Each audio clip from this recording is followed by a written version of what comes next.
You're listening to the Business and Life Podcast, where 7 days a week, proven entrepreneurs share their success stories, failures, and give you true value on how you can build a great business and an awesome life. With your host, Mike Olivas. What's happening, guys? Today we're chatting with Chris Dayley. He is a digital marketing entrepreneur, speaker, and neuromarketer who gets excited about helping businesses learn what their users want on their websites. He uses psychology-based testing and analytics. His company, Smart CRO, helps businesses generate additional revenue from website traffic by creating and executing high-value A/B tests and by training internal marketing teams to sustain results long-term. All right, Chris, welcome to the show. Thanks for having me, man. Absolutely. Thanks for being on. So tell our listeners something interesting about yourself and also where you're calling from. Well, something interesting about me, I recently took up Bob Ross style painting.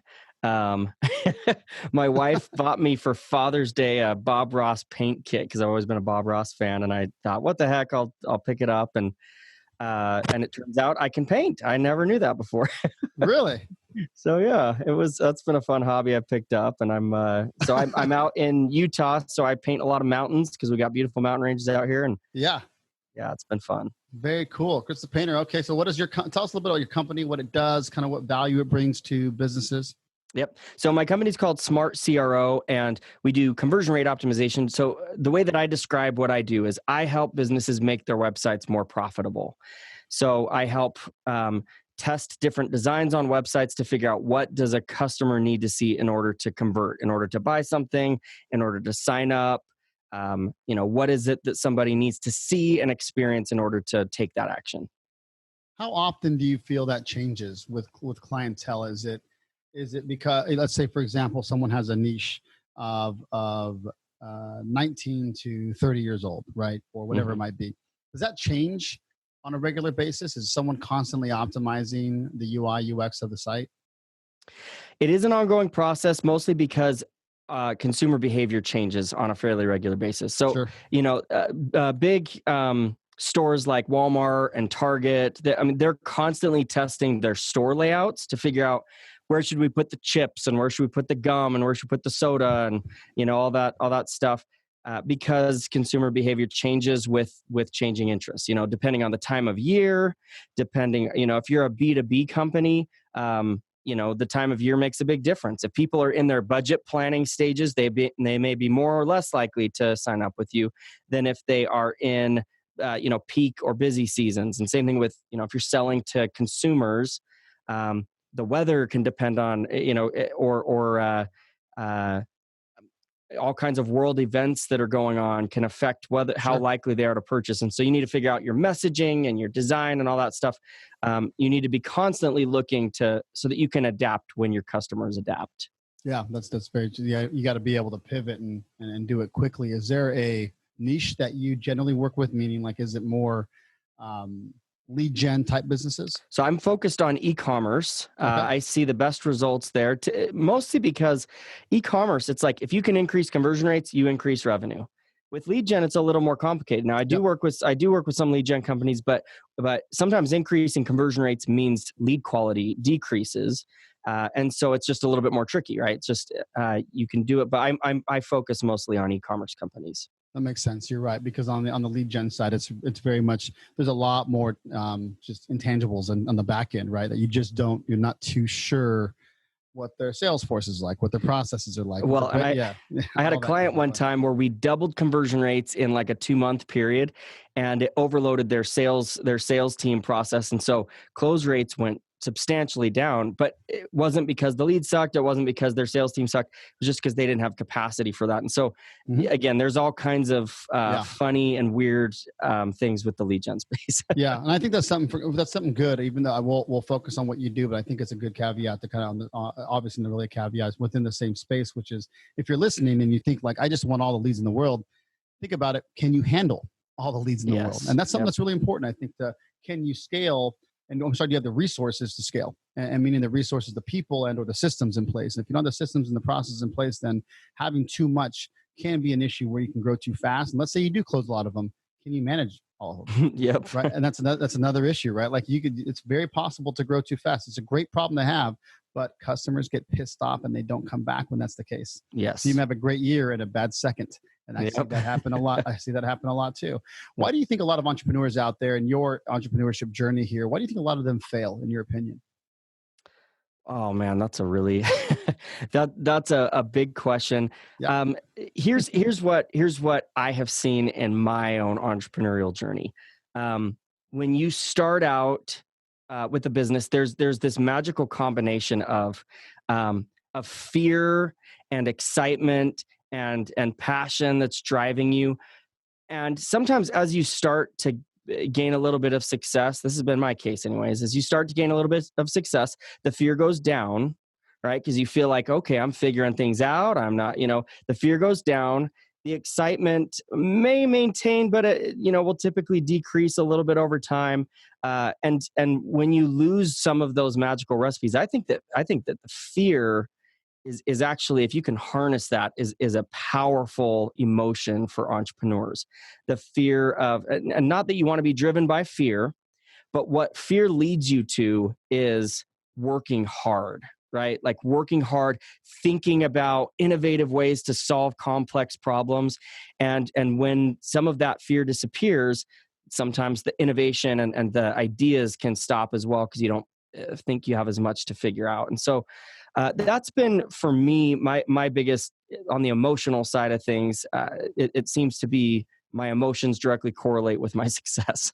Yeah, no, that's a great point. I think guys out there listening is that, fear's a part of it. I think everyone's freaked out about taking a dive into entrepreneurship, making the first investment into digital marketing or people and hiring. And there's a lot of fear that goes, or if you're buying a house that you got to put down, half, 50,000, 20,000, 5,000, whatever. You got to put fear, that's part of the process, but that's a really good point, because we talk about that a lot here. And there's failures, there's fears, there's a process that goes into play. But I think that if there is a reason why you're mentioning is that people are scared to also invest their own money, or at the end of the day, you're really just betting on yourself. Right? And again, if you can use that fear, if you can recognize that fear and use it to fuel your drive, I think it can be a powerful emotion. If you're just sitting in fear, I mean, that's why most entrepreneurs never take the leap, or most wantrepreneurs never take the leap, because they're paralyzed with fear. But if you can use that fear to propel you to take action and to innovate and change rapidly, it can be a really helpful thing. What are you excited about within your business and industry right now, Chris? So one of the challenges that I've had, so I mean, I do conversion rate optimization, and it's not a very well-known service. It's not a very well-known, usually when companies are trying to grow, their first thought, if they're an e-commerce company, their first thought goes to traffic, right? Let's get more paid traffic. Let's do more social media traffic. Let's do more SEO and get more organic traffic. It's about getting more people into the site. And it's really easy to kind of get lost in the traffic. Most companies will just stay there forever and focus on optimizing the traffic and getting more traffic and, fluctuating budgets, whatever. But recently I've seen a lot of companies turning more to the customer experience and realizing that, what, even if we don't drive more traffic, if we can convert more of that traffic, then that actually will result in more efficient spend, right? Which means that we don't have to spend as much to acquire as much business. So then when we do grow, we grow a lot faster. But usually most companies don't think about, again, they don't know what I do exists. And so most companies go to redesigns and customer experience or UX design, right? And so that's a really good, to me, that's a shift that's just happened here in the last few years. But to me, it's a step in the right direction. And when I work with companies that have already started thinking about their user experience and have already started doing redesigns to focus on the customer experience, they get what I do so quickly. Yeah. Whereas before, 4 or 5 years ago, when I'm working with companies, the idea of trying to create a better website experience for people and trying to figure out what they need to see was so foreign that I had to do a lot of education. But so I'm really excited about that kind of shift in the marketplace of people thinking about customer experience and trying to figure out customer experience. because it enables me to plug into organizations a lot more seamlessly than I was before. We're going to dive into our guests' experiences in business and life after this quick message. Life Nation, are you struggling with growing your business and hitting goals? Or are you over the 9-to-5 grind, finally ready to take the dive into entrepreneurship? What are you waiting for? Go to michaelivas.com to set up a free, no obligation coaching call today. That's MIKEOLIVAS.com. I can help you. It may be the best call you've ever made. Chris, you mentioned something that I want to make sure we nail down for the listeners is that, a lot of people might focus on more traffic to convert more because it's a numbers game, but we also got to remember what kind of those numbers are. And you mentioned something where like, can we convert more by having less go to the site? And the answer is yes, you can. Like knowing your numbers is understanding that it's not about how many come, but how many quality or the right people come. Like, it's not, if someone's searching for bikes and they fall upon Harley Davidson's website, it's probably not their clientele. But it's just really important to understand who your demo is, but also knowing your numbers, right? Because there is a quality factor in there, and I'm with you there because it's just, a lot of that has to do with the copy, I think, on your site, making sure you're delivering what your ad is saying that you're delivering, and there's transparency piece of it. And, we can go down the rabbit hole of ads and SEO world, but really it's making sure that the conversion rate optimization that someone like Chris does is necessary to be able to make sure you're capitalizing on what you have. And then just also I'm sure you probably break down what people can do on each of their websites. What's the website that you have again that people can go and take a look at? So it's smart-cro.com. And, and again, the fun thing about what I do is it's every single business I work with is different. There's no such thing as a best practice that works on every website that you can just implement to convert. I mean, each audience is unique, and because each business is unique, each company is unique, they need to do something different than what their competitors are doing on their website. That's the biggest trap that I see companies fall into is, well, this is our biggest competitor. They're obviously finding success. Let's just do what they did. And it's not a bad starting point, but that shouldn't be your end point. Your end game shouldn't be copying your competitors. It should be, let's start there and then let's figure out, what does our audience want that's different? What do we have to offer that's different? And how can we showcase that on our website in a way that differentiates us from the competition? So yeah, I mean, that's a lot of what I do is helping businesses find out what are those things that we should be doing that are different. Give our listeners a time where you, Chris Dayley, were just in a really rough position and had to kind of come out of a close to rock bottom situation as an entrepreneur. So when I started my first agency in 2014, and I had no business starting a business at that point. I mean, I didn't know what I was doing. And I remember I had my first client. That it was kind of that was the reason I started my business, was because I had a client in the bag, right? And so I started this business, and I didn't have a process really. I didn't know how to manage a client relationship very well, and so I set very poor expectations. I didn't know that at the time, but I set poor expectations. And within 3 months, that first client had canceled. And I remember talking to my wife, just like laying in bed, and I was afraid to tell her because, she was like, "Well, what are we gonna do?"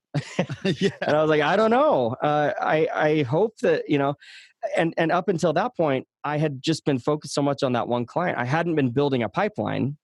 And so I wasn't really I wasn't thinking strategically. I wasn't thinking smart as an entrepreneur. And so what that did actually, though, was it pushed me to think about, well, how can I avoid this kind of situation in the future? I need to be constantly building a pipeline. Even if I have, even if I'm at maximum capacity or whatever, I still need to be working relationships. I still need to be building that pipeline and building those potential opportunities because, things can fall apart. I mean, that's the rough thing about a new startup is, a lot of times your revenue is it can fluctuate dramatically very fast. And so it pushed me to try to, and so, as I'm laying there in bed, this is where that whole fear thing started to push me. I start going, shoot, well, I don't want to go out of business. I don't want to go back and get a job. Like that would suck. Well, what could I do? And I was just grasping at every opportunity I could possibly find. I asked a friend of mine what he did to generate business. And he said, well, I speak at conferences. And so I started applying to speak at conferences. I ended up getting in. I had submitted a pitch on a whim to speak at MozCon, which is Moz's SEO conference, and got accepted. And ended up getting, several very large clients from that. And so, but again, it was that kind of desperate moment of crap. I don't really know what I'm doing. Yeah. And I better figure this out. And again, just trying stuff out, trying a bunch of different ideas to try to build a good sales pipeline that really ended up being what helped my business to be successful. And that's what led to my merger eventually with another agency. And it's just kind of been downhill from there. That's awesome. I think that's, it's not awesome that it happened, but it's necessary that it happened, right? And you look back at that, like it's a crazy learning process. And that's why I ask those tough questions to the audience and the listeners that are listening right now. I think that you might be going through that. And the whole idea here of this podcast of Business and Life is to realize that one feeds the other, but also realizing that life happens, business happens, like together, you're going to fall on your face. A great takeaway here is your biggest clients can be your biggest crutch, and that's really important. Knock out the crutch, fall on your face. That happens, right? And so if you're putting all your eggs in one basket and assuming that that's always going to be there, that is also another great learning lesson that Chris had, as well as like keep the pipe alive. Always keep the pipe alive, right? Always keep them coming and always chatting with them, which is, again, a learning process. It's not always, it's always great to have big clients, but it's probably more important. Once you have them, it's even more important to keep them. And keeping them happy and keeping them where they need to be is important. And as companies grow, they have key account people to do that, et cetera. That's great. But if you're out there and you're a struggling entrepreneur and you have a couple of clients that are really running the majority of your revenues, you got to do a couple of things. You lock them into a term contract somehow, or make sure that they're just happy all the time, but never keep pushing the pipe and keeping more potentials coming in. How are you currently, let's just go back to, I guess I want to make sure that the final question is focused around your advice as your entrepreneurship journey. Out of all your successes and failures in your business, what is the one piece of parting advice that you'd give to the entrepreneurs out there today? Well, so you mentioned, lock your clients into term contracts.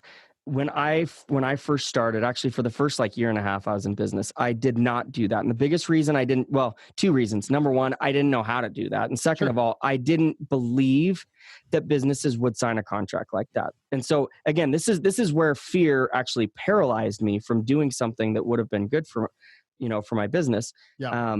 And what it led to was even more unpredictable revenue, led to more stress for me because I was every client was a project-based kind of thing. And so when I finished one project, I have to repitch them to work with me again. And it led to just all kinds of stress. And so, and what eventually happened was I worked with some other salespeople that had been selling, recurring kind of monthly contracts for years. And that was the only thing that they sold. And I watched how they did it and the confidence with which they did it and thought, maybe I can do this too. And I started pitching those. And that was a major milestone for me was, getting my first few recurring monthly, retainer type clients. But that all comes down to the confidence that I had in myself. If I don't believe that a client is going to work with me on a monthly basis, they're not.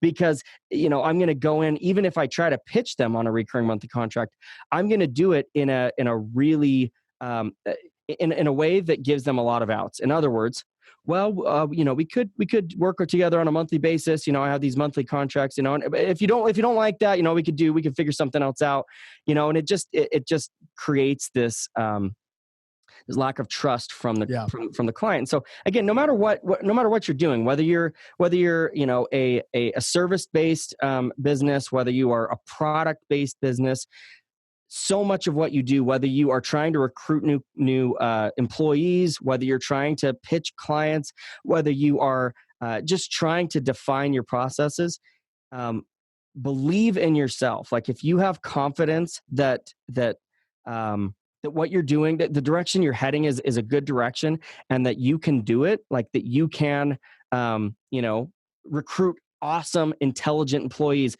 and that they're not going to sniff you out as a fraud. If you have confidence that that huge company that would be a really great name, but you would be so afraid they'd say no, that you can bring value to them, that you have something to offer.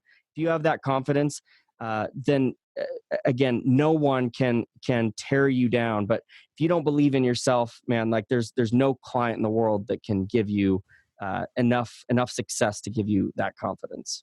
Thank you, Chris. I appreciate those great sound bombs there, guys. Is have confidence and believe in yourself and your service and your products. Where can people find you again? So my website is smart-cro.com. I'm also on LinkedIn. People can check me out there and shoot me a message or something. And that's Chris Dayley. Can you spell your last name? Yep, Dayley. Awesome, Chris. Thanks so much for your time today. Yeah, thanks for having me on. Life Nation, you got to remember that in order for things to change, you must change. And in order for things to get better, you must get better. You just got better by hanging out with me, Michael Liebus, and the Business and Life Nation. So come back tomorrow because I'm here dropping sound bombs 7 days a week, baby. If you'd like to subscribe, please do so you can take action and execute. See you tomorrow.